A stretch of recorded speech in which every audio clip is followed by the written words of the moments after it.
নমস্কার, আমি তোমাদের Chiranjit sir, target hundred government jobs YouTube চ্যানেলে তোমাদের সকলকে স্বাগত জানাই। ভিডিওর প্রথমেই বলবো, ভিডিও হতে চলেছে মারাত্মক, কারণ আজকে তোমাদেরকে এক্স্যাক্টলি ওবিসি কাদের বাতিল হচ্ছে সেই বিষয়টা তোমাদেরকে বলে দেবো, অফিসিয়াল প্রুফ দিয়ে বলে দেবো।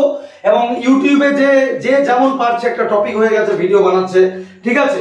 তো তোমাদেরকে আজকে পরিষ্কার করে বলে দেবো যে কোন কোন সম্প্রদায় থাকছে, কোন কোন সম্প্রদায় বাদ হচ্ছে, এবং তার থেকেও বড়, সব থেকে বড় জিনিস একদম ক্লিয়ার করে দেবো, ডাব্লিউবিপি তে যারা ওবিসি হিসাবে অ্যাপ্লাই করেছে অলরেডি তাদের কি বাদ যাচ্ছে, যে তোমাদের কতটা থাকার সম্ভাবনা, কতটা বাদ যাওয়ার সম্ভাবনা এবং কি করতে হবে তার জন্য সেই বিষয়ে বলে দেবো। ডাব্লিউবিপি এক্সামের উপরে এর কি প্রভাব পড়বে এই বিষয়টাও তোমাদেরকে বলে দেবো। এবং তোমাদের লাস্টে একটা জিনিস বলি, যারা বাঁকুড়া, তোমরা অলরেডি জানো আমাদের বাঁকুড়া নতুন ব্রাঞ্চ শুরু হয়ে গেছে অলরেডি। আগের দিন ক্লাস হয়েছে বাঁকুড়া, রানাঘাট, মানে এটা তোমার নদিয়া, বর্ধমান অথবা পাঁশকুড়া, মানে পূর্ব মেদিনীপুর, পশ্চিম মেদিনীপুরের নতুন ব্যাচ, যেটা আমাদের অফলাইনে জুন মাসের 1 তারিখ থেকে শুরু হচ্ছে। যারা ভর্তি হতে চাও তারা এই নম্বরগুলোতে হোয়াটসঅ্যাপ বা কল করে জিজ্ঞাসা করে জয়েন করে যেও, বা অনলাইনে হেলিকপ্টার 4 এবং নক্ষত্র ব্যাচ আগামীকাল থেকে শুরু হচ্ছে।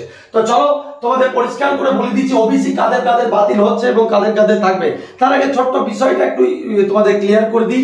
দেখো, আমাদের যে রানিং পার্টি আছে 2010 সালের পর থেকে, যতটা কোর্ট থেকে যেটা বলা হয়েছে, এত বড় একটা 200 পেজের নোটিফিকেশন, মানে নোটিশ, যেটা সেটা কিন্তু আমার কাছে রয়েছে, কিন্তু সেখান থেকে আমি কিছু কিছু জায়গায় আমি তোমাদেরকে দেখাতে পারবো। ইন জেনারেল সবটা দেখানোর ক্ষমতা আমার নেই, কারণ এত বড় পেপার অনেক বড় হয়ে যাবে। তো যেটা তোমাদের মোটা কথা বলি, যে বলতে চাইছে যে 2010 সাল থেকে যাদের ওবিসি করা হয়েছে, ঠিক আছে, তাদের এরকম যে প্রচুর জন আছে, প্রচুর সম্প্রদায় রয়েছে যেগুলো কিন্তু নন ভেরিফাইড, অর্থাৎ ভেরিফাই না করে কিন্তু তাদের দিকে আমাদের রাজ্য সরকার কিন্তু ওবিসি দিয়ে দিয়েছে, এমনটাই কিন্তু কোর্ট বলছে। বা যারা মামলাকারী, যারা আন্দোলন, যারা মামলা করেছিল তাদের কিন্তু এটা মতামত, ঠিক আছে? তো কোর্ট চাইছে যেটা পুনরায় রিভেরিফিকেশন হোক, এবং যে সমস্ত যাদের ভেরিফাইড হয়নি, যারা এর মধ্যে পড়ে না, তাদেরকে বাদ দিয়ে দেবে। তো এরকম ধরনের গণনা করে দেখেছে যে ওই আমি তোমাদেরকে একটা লিস্টে দেখবা কিছু মেমো নম্বর দেখাবো, তো এই মেমো নম্বরের মধ্যে যাদের নাম পড়ছে তাদের কিন্তু বাদ চলে যাবে, ঠিক আছে? আর বাকি যাদের মেমো নম্বরের বাইরে যাদের নাম থাকছে তারা কিন্তু আশা করি থাকছো, ঠিক আছে? তো আমি পরিষ্কার করে তোমাদের শর্টে বলে দিচ্ছি, একটু সকলকে বলবো একটা লাইক এবং একটা শেয়ার কিন্তু করে দিতে। অ্যাজ এ চিরঞ্জিত স্যার, আজ 13 বছরের কেরিয়ার, আজ পর্যন্ত কখনো ভুলভাল তথ্য আমি কখনো দিই না কাউকে, সেটা এক্সাম রিলেটেডই হোক বা সেটা পরীক্ষার প্রস্তুতি হোক না কেন। বা আজকে দেখেছো পশ্চিমবঙ্গের সর্বশ্রেষ্ঠ ইনস্টিটিউট হিসাবে লোকে চেনে, তো আমি মনে করি যে সব বিষয় আমার একটা দায়িত্ব থেকে যায়। তো চলো এই বিষয়টা ক্লিয়ারেন্স করে দিই তোমাদেরকে। অফিসিয়াল নোটিশটা ইমিডিয়েটলি কোনো একটা ভিডিওর ফাঁকা আমি দিয়ে দেবো, ঠিক আছে? তো সব থেকে ট্রেন্ডিং কথা হচ্ছে ডাব্লিউবিপি তে যারা ওবিসি হিসাবে অ্যাপ্লাই করেছে, স্যার আমাদের কি বাদ চলে যাবে? তোমাদেরকে পরিষ্কার করে বলে দিচ্ছি, ওখানে একটা জায়গায় বলা আছে যারা অলরেডি অ্যাপ্লাইড, বা অ্যাপ্লাই মানে কি, যারা ইন প্রসেসিং এ রয়েছে, বা যারা কোনো অলরেডি চাকরি পেয়ে গেছে, তাদের কিন্তু কোনো রকম ভাবে চাকরি কিন্তু বাদ যাবে না। এবং তোমাদের কিন্তু এটাও বলা আছে যারা প্রসেসিং এর মধ্যে রয়েছে অলরেডি, তাদেরও কিন্তু এই ফর্ম ফিল আপের কিন্তু তোমরা ওবিসি হিসাবে যদি করে থাকো, যদি ওবিসি সার্টিফিকেট তোমাদের কাছে থেকে থাকে, তাহলে অবশ্যই তার কিন্তু তুমি সুযোগ পাবে। আর যদি তোমার মনে হয় যে স্যার এখন আমি অ্যাপ্লাই করলাম অথচ আমার কাছে ওবিসি সার্টিফিকেট নেই, তাহলে কিন্তু তুমি সেই সুযোগটা পাচ্ছ না, ঠিক আছে? তো তোমাদেরকে এই কথাটা তোমাদেরকে বলে দিলাম যে যারা ডাব্লিউবিপি তে ওবিসি হিসাবে অ্যাপ্লাই করেছো, তোমাদের একদমই চিন্তা করার কোনো দরকার নেই। তোমাদের আমি নিজেও জেনেছি, দেখো আমি নিজেও করেছি, এবং তারপরেও আমি বেশ কিছু গণ্যমান্য ব্যক্তিদের আমি ফোন করেছিলাম যারা এই বিষয়ে প্রচন্ড অভিজ্ঞ, ঠিক আছে? আমি তাদেরকে ফোন করেছিলাম, যতটুকু জানতে পারি আমি তোমাদের সামনে এটাই বললাম যে তোমাদের কিন্তু যারা অলরেডি অ্যাপ্লাই করেছো, তোমরা যদি পরবর্তীতে বাদও যাও, হয়তো তোমাদের পরবর্তী প্রজন্ম বা তোমাদের ছেলেমেয়েরা হয়তো পরবর্তীতে যদি সুযোগটা না পায়, কিন্তু তোমাদেরকে বলবো তোমরা যেহেতু ওবিসি হিসাবে সুযোগটা পাবে, তোমাদেরকে বলবো এটা লাস্ট চান্স হিসাবে, মানে জীবনের সর্বশ্রেষ্ঠ প্রচেষ্টা দিয়ে পড়াশোনা করো। আমি আবারও বলছি, কারণ এর পরে কিন্তু এই ওবিসির লাভ কিন্তু আর যাদের বাদ চলে যাবে, যাদের মেমো নম্বর দেখাবো, তাদের কিন্তু আর পরবর্তীতে কিন্তু লাভ পাবে না। আমি বারবার করে তোমাদেরকে বলবো সময় নষ্ট না করে আমি সঠিক তথ্য দেওয়ার চেষ্টা করি, তাই তোমাদেরকে বলে দিলাম যে তোমাদের কিন্তু বাদ যাবে না। এর পরবর্তীতে যদি হাইকোর্ট যদি কোনো অনুমোদন দেয় বা যদি কোনো কিছু বলে যে বাদ যাবে, বা সুপ্রিম কোর্ট যদি বলে, সেটা বিষয়টা আলাদা, কারণ কোর্টের ওপর আমরা কিছু যেতে পারি না। কোর্ট যে জাজমেন্ট দেয় সেটাই কিন্তু আমাদের সব থেকে শেষ এবং সেটাই কিন্তু শেষ কথা। তো তোমাদেরকে বলছি এখনো পর্যন্ত যতটুকু আমি বুঝতে পারলাম, দেখো পুলিশ রিক্রুটমেন্ট বোর্ড থেকে তোমাদের কোনো কিছু এখনো পর্যন্ত খবর হয়নি। তাই তোমাদেরকে বলবো অযথা যাদের এইসব ভাবনা চিন্তা যে আমরা পরীক্ষা দিতে পারবো না, আমাদের ক্যান্ডিডেট বাদ হয়ে যাবে, দেখো তুমি ফর্ম ফিল আপ করেছো পয়সা দিয়ে, ঠিক আছে, তো যেখানে তুমি একটা ওবিসি সার্টিফিকেট করো সেখানে কিন্তু এসডিও সই থাকে, সুতরাং সেক্ষেত্রে কিন্তু এসডিও তরফ থেকে তুমি ভ্যালিড, ঠিক আছে। এবার কোর্ট সেখানে বলেছে যে বাদ দেওয়ার কথা, সেটা ব্যক্তিগত, সেটা আলাদা বিষয় চলে গেল, যে এতদিন পরে কোর্টে রায় দিয়েছে কোর্ট বাদ দেবে, কিন্তু যখন তুমি ফর্ম ফিল আপ করেছিলে তখন তো তুমি তো এইসব বিষয়টা জানতে না, সুতরাং কোর্ট কিন্তু এটাও কিন্তু ভেবে দেখবে। এবং তোমাদেরকে একটা কথা বলি, পুলিশ রিক্রুটমেন্ট বোর্ড আছে সেখানে, আর স্টুডেন্টদের পক্ষে অবশ্যই রায় আসবে, কারণ এখানে একজন দুজনের স্টুডেন্টের বিষয় নয়, এখানে লাখ লাখ স্টুডেন্টের বিষয় রয়েছে, ঠিক আছে। তারপরেও তোমাদেরকে বলি চিরঞ্জিত স্যার কিন্তু by the student, for the student, of the student. স্টুডেন্টের রায় যদি স্টুডেন্টের পক্ষে যদি না আসে, যদি সহানুভূতিকর যদি রায় না আসে, তাহলে কিন্তু তার পরিবর্তে কিন্তু আন্দোলন হবে, এটা বাস্তব কথা। কিন্তু এইটুকু বলবো যে দেখো যেটা কোর্টের রায় দিয়েছে তার বিরুদ্ধে তো আমরা কেউ যেতে পারি না, ঠিক আছে, সুতরাং আমরা অপেক্ষা করতে হবে আমাদের রাজ্যের তরফ থেকে কি বলছে দেখো, এবং আশা করি রাজ্য তরফ থেকে সুপ্রিম কোর্টে চ্যালেঞ্জ করবে, তো দেখো কি হয় পরবর্তীতে কতটুকু হয়। তবে এইটুকু আমার যতটা অভিজ্ঞতার বেসিসে তোমাদেরকে বলছি যে কারোর কিন্তু কোনো পরীক্ষা দিতে পারবে না এরকম বিষয়টা না, ঠিক আছে। পরবর্তীতে নিশ্চয়ই ডাব্লিউবিপি বোর্ডের উপর আমাদের ভরসা রয়েছে, তারা অবশ্যই ভালো ব্যবস্থা করবে। আমি ডাব্লিউবিপি বোর্ড বা সবাইকে বলবো, ঠিক আছে, যে আর যাই হোক যেন স্টুডেন্টরা এক্সামিনেশনে বসতে পারে, ঠিক আছে, কারণ তাদের কোনো দোষ নেই যে তারা ওবিসি হিসাবে ফর্ম ফিল আপ করেছে, 5 লাখের মধ্যে হয়তো ডাব্লিউবিপিতে 1 লাখ পড়ে আছে, ঠিক আছে, কারণ তারা বহুজন অ্যাপ্লাই করেছে, তারা আগে থেকেই ওবিসি, কারণ তাদের মতনই 2016, 2018, 2020 তে প্রচুর জন ক্যান্ডিডেট আছে যারা কিন্তু তাদের সঙ্গে চাকরি করছে, হয়তো তারা ফেল করে গেছে, তারা পাস করে গেছে, ঠিক আছে।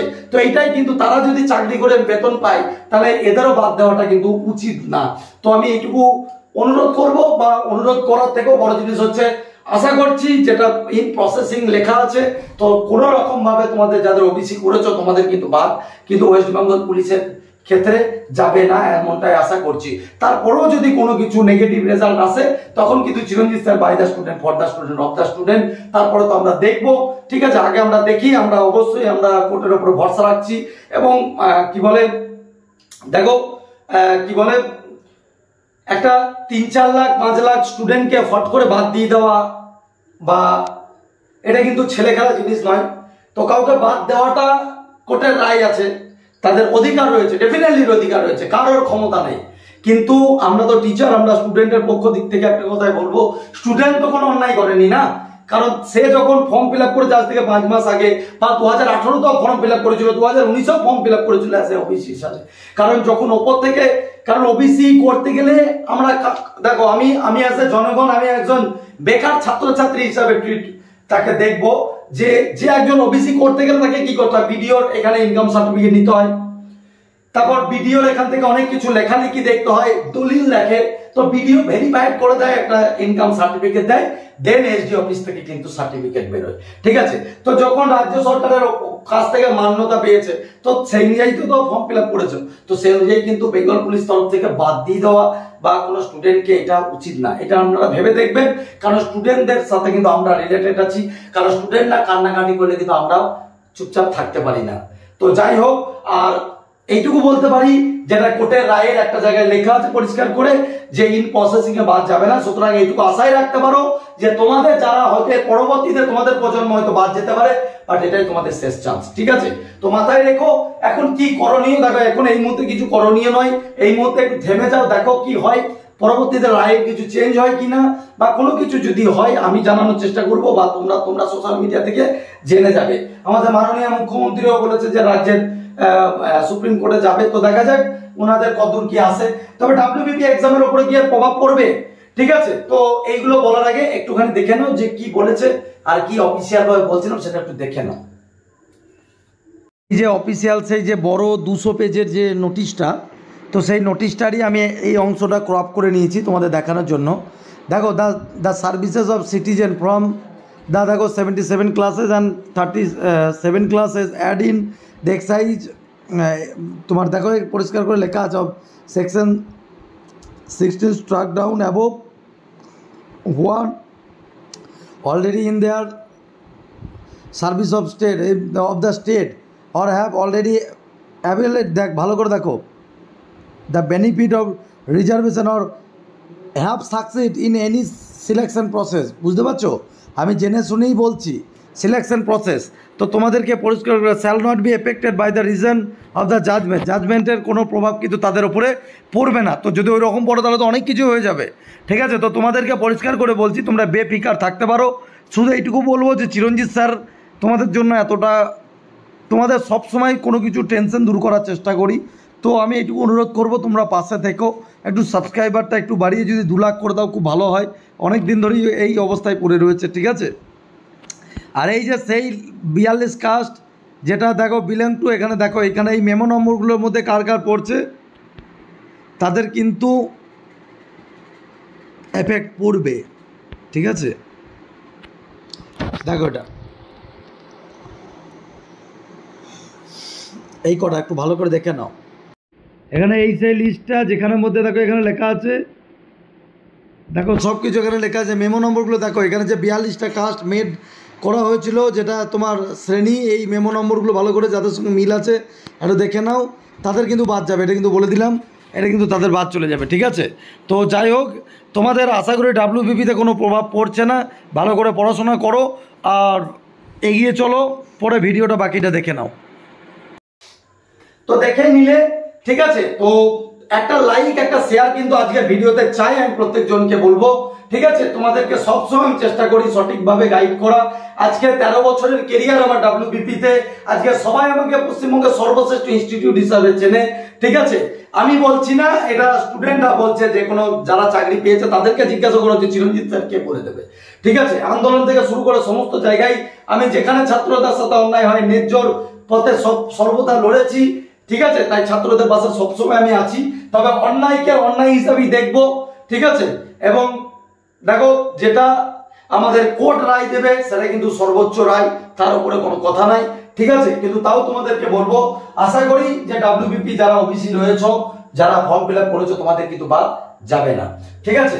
এবার ডাব্লিউবিপি এক্সামের উপরে কি প্রভাব পড়বে তোমাদেরকে পরিষ্কার করে বলে দিচ্ছি, একটু পরীক্ষা কিন্তু ভালোই পেছাবে তোমাদের, একটু পেছাবে না, কারণ এটা কিন্তু ভালো একটা ডিসিশন কিন্তু বিষয় রয়েছে।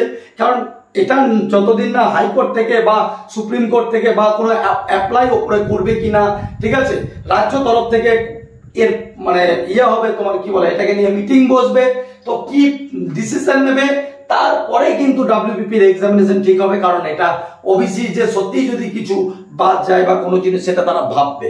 তো যাই হোক, সেই জন্য তোমাদেরকে বলছি যে যারা ডাব্লিউবিপি এক্সামিনেশন ভাবছিল, তোমাদেরকে বলতে পারি এই মুহূর্তে কিন্তু আর কোনো পরীক্ষায় কিন্তু এই মুহূর্তে আর কোনো পসিবিলিটি নেই, সব পুজোর পর আশা করছি, ঠিক আছে।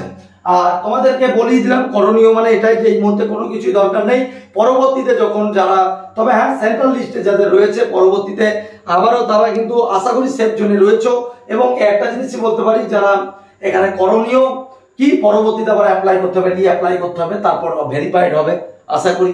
এবার যদি ভেরিফিকেশনে পেয়ে যাও ভালো, না বাদ যাবে, কিছু করার নেই। কিন্তু ডাব্লিউবিপিতে যতটা পর্যন্ত সবার হয়তো ফর্ম ফিল আপ করে ফেলেছে, আবার ওর সার্টিফিকেটও রয়েছে, আশা করি তারা ভ্যালিড হবে, ঠিক আছে। তো এটাই কিন্তু প্রসেসিং, মানে তো এটাই বলতে চাইছে যারা টেট রয়েছে তাদেরও বা তোমাদেরও, ঠিক আছে। তো এই ছিল আজকের ভিডিও, সকলকে একটু শেয়ার করে দিও।